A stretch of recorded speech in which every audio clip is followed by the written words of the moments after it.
Fala pessoal, nessa aula eu vim aqui trazer para vocês dois conceitos muito interessantes que são funções anônimas e funções arrow function, né, que é uma função de seta. Vocês vão perceber que em JavaScript tem várias formas de se declarar uma função. Você pode fazer isso de maneiras muito diferentes aí. E uma delas é você usando a função anônima. Como que funciona? Como o próprio nome diz, né, já é sugestivo aí. Você quer criar uma função e ela não vai ter nome. Por padrão a gente cria uma função function e o nome dela. Nome da função. A gente faz dessa forma aqui. E agora a gente escreve o nosso código. E toda vez que a gente quiser chamar, a gente vai chamar nome da função. Esse é o padrão mais clássico de todos. Porém, a gente também pode criar uma função que você vai salvar ela dentro de uma variável e retornar apenas o nome da variável. Isso é muito usado no mercado também. Estou trazendo para vocês saberem essas variações e ver como é interessante. Vou criar uma let aqui, podia ser uma constante também, chamada saudação. Que eu vou querer passar o nome do usuário, né, para ele poder fazer o cálculo. Então, como que a gente pode fazer aqui? A gente vai colocar o sinal de recebe, usei a palavra function e vou usar aqui meu parâmetro agora, que vai ser nome.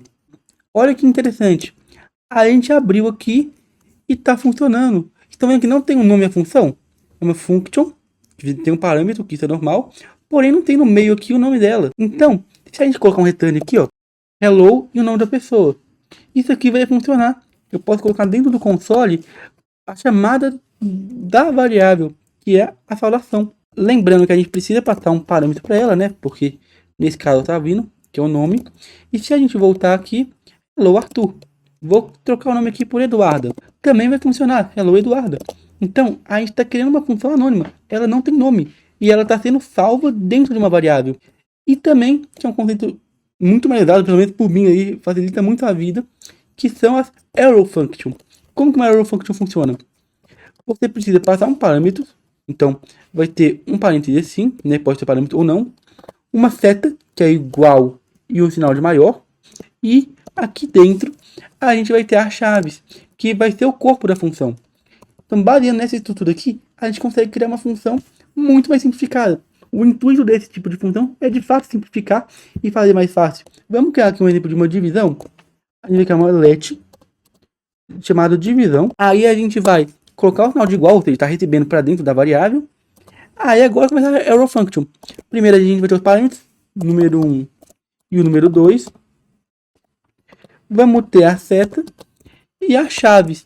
Agora aqui dentro a gente pode escrever o nosso código normalmente. Se número 2 for igual a 0, não deve poder fazer o cálculo.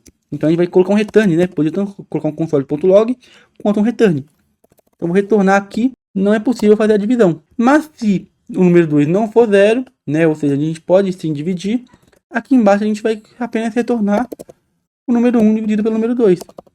Que é um exemplo que a gente até já fez na última aula. A nossa função está funcionando. Tem a função de seta, que vocês verem, simplifica muito a nossa vida.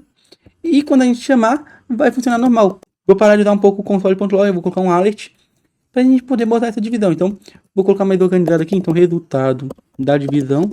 E a gente vai usar uma template string aqui. Lembrando, eu até falei isso na aula de template string. Tudo que a gente faz aqui dentro dessas chaves, né? Pode tanto ter uma variável, como pode ter uma função inteira. Então, aqui dentro eu vou passar a divisão 5,10. Ou seja, 5 dividido por 10 vai dar 0,5. Vamos testar? Resultado da divisão, 0,5. Funcionou corretamente.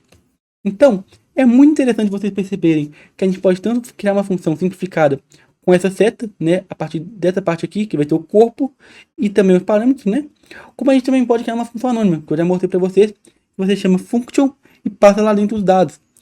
E a partir das próximas aulas que a gente vai ver manipulação da DOM e etc, vocês vão ver que usa muito esse conceito. Então, tentem praticar também. Tem exercício para isso, né? Um exercício eu apenas cobro usar função, mas sem usar uma arrow function. Tenta fazer um pouco diferente, que você vai perceber que também funciona igualmente.